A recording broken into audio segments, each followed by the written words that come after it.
Shalom, saudara dalam Tuhan, kiranya damai sejahtera daripada Kristus senantiasa melimpah dalam kehidupan kita. Nah, sebelum kita lanjut, mari kita menonton cuplikan video yang berikut.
Bentuk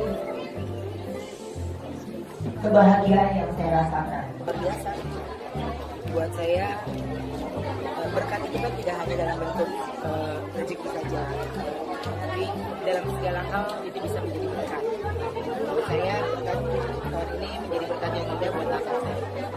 Natal ini sungguh menyenangkan kumpul bareng ya, bukan? Kan? Amin. Ini senang banget. Bisa kumpul sama bunda, bisa kumpul sama ayah, bisa pergi kan? Amin. Buat saya kado yang paling istimewa, kado yang paling besar khususnya buat saya dan keluarga. Ya, dari Nah, saudara dalam Tuhan, itu cuplikan videonya, di mana dalam cuplikan video ini kita boleh melihat keluarga daripada Ruby Onsu datang beribadah di gereja. Kiranya keluarga daripada Ruby Onsu senantiasa diberkati oleh Tuhan Yesus Kristus. Nah, saudara dalam Tuhan, berkat rohani apa yang boleh kita petik dari cuplikan video tadi? Saudara, dari apa yang boleh kita lihat di mana keluarga daripada Ruby Onsu datang beribadah kepada Tuhan, mengingatkan kita supaya kita juga senantiasa memuji memuliakan Tuhan dalam kehidupan kita, supaya kita tidak jemu-jemu datang ke rumah Tuhan untuk beribadah kepadanya. Saudaraku dalam Tuhan, kalau kita merenungkan kehidupan kita, sebenarnya hidup kita ini boleh ada, kita boleh ada hingga hari ini. Itu semua karena kasih karunia Tuhan. Itu semua karena pertolongan Tuhan. Itu semua karena penyertaan Tuhan dalam setiap kehidupan kita. Jadi seharusnya dan sewajibnya kita senantiasa bersyukur kepada Tuhan. Ya, dan salah satu cara kita bersyukur kepada Tuhan, sebagaimana tadi keluarga daripada Urbe Onsu datang beribadah kepada Tuhan, memberikan waktu mereka untuk Tuhan. Ya, kita juga harus demikian selalu Tuhan. Mari kita senantiasa memberikan waktu kita untuk Tuhan. Mari kita memberikan waktu kita untuk beribadah, memuji, memuliakan Tuhan.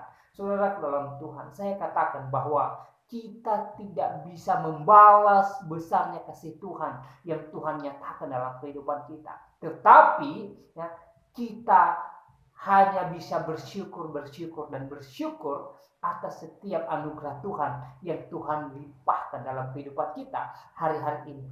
Saudara dalam Tuhan, tentu saya dan saudara punya persoalan-persoalan yang mungkin berbeda satu dengan yang lain. Namun saudara dalam Tuhan, sebagai bukti bahwa Tuhan senantiasa menyertai kita, kita boleh ada hingga hari ini. Kita boleh menikmati ya hari di tahun 2023 ini. Saudara Tuhan, bertahun-tahun kita sudah lewati berbagai tantangan hidup, berbagai persoalan hidup, berbagai beban hidup, dan juga berbagai sukacita yang telah kita nikmati daripada Tuhan. Saudara dalam Tuhan, dalam hal itu pun Tuhan tidak pernah meninggalkan kita. Ketika kita diperhadapkan dengan berbagai persoalan, tentu ya saudara punya persoalan-persoalan hidup yang sudah saudara lalui di tahun-tahun sebelumnya hingga hari ini. Dan sebagai bukti bahwa Tuhan sayang kepada saya dan saudara, ya Tuhan tidak pernah meninggalkan kita. Tuhan senantiasa ada bagi kita dalam segala persoalan kita. Tuhan tidak pernah meninggalkan kita. Tuhan senantiasa membuka jalan keluar bagi setiap persoalan-persoalan yang menghadang setiap langkah kita. Sehingga apa? Sehingga hari-hari ini kita boleh merasakan betapa besarnya cinta kasih Tuhan dalam kehidupan kita. Secara pribadi, saya memiliki persoalan-persoalan yang begitu sulit, yang begitu besar di tahun-tahun sebelumnya. Namun saudara dalam Tuhan, hingga hari ini saya boleh saksikan bahwa terlalu besar kasih Tuhan yang nyata dalam kehidupan saya. Ya, jujur saya boleh katakan kalau bukan karena Tuhan, mungkin ya saya tidak bisa bersuka cita hari ini, atau mungkin saya tidak ada hingga hari ini. Tetapi saya percaya saya boleh ada hingga detik ini oleh karena kasih Tuhan. Segala persoalan saya di tahun-tahun sebelumnya boleh selesai, ya boleh ada jalan keluar. Ya, saya percaya itu bukan karena kehebatan saya, bukan karena kekuatan saya, tetapi semata-mata karena pertolongan Tuhan yang Tuhan nyatakan dalam kehidupan saya. Saudara dalam Tuhan, itulah iman kita sebagai anak-anak Tuhan. Ya, kita jangan pernah berkata bahwa setiap persoalan kita, setiap badai yang menimpa kehidupan kita boleh kita lalui, itu karena kekuatan kita, itu karena kehebatan kita. Saudara dalam Tuhan, ya, tanpa campur tangan Tuhan kita tidak ada apa-apanya. Tetapi saya dan saudara boleh ada hingga hari ini hanya oleh karena Tuhan masih sayang dan selalu sayang dengan saya dan saudara. Ya, Tuhan senantiasa menyatakan cinta kasih-Nya yang besar dalam kehidupan kita. Jadi, ya, kita sebagai anak-anak Tuhan wajib bersyukur dan bersyukur kepada Tuhan. Jangan jemu-jemu bersyukur kepada Tuhan. Jangan jemu-jemu beribadah kepada Tuhan sebagai wujud ucapan syukur kita kepada Tuhan. Sebagaimana keluarga daripada Urbe Onsu, yang mereka datang kepada Tuhan, mereka memberikan waktu mereka untuk memuliakan Tuhan. Mari kita belajar dari keluarga ini. Ya, mari kita lebih giat lagi, lebih semangat lagi memberikan waktu kita untuk memuliakan Tuhan. Kiranya video singkat ini memberkati kita dan Tuhan Yesus memberkati kita semua. Shalom.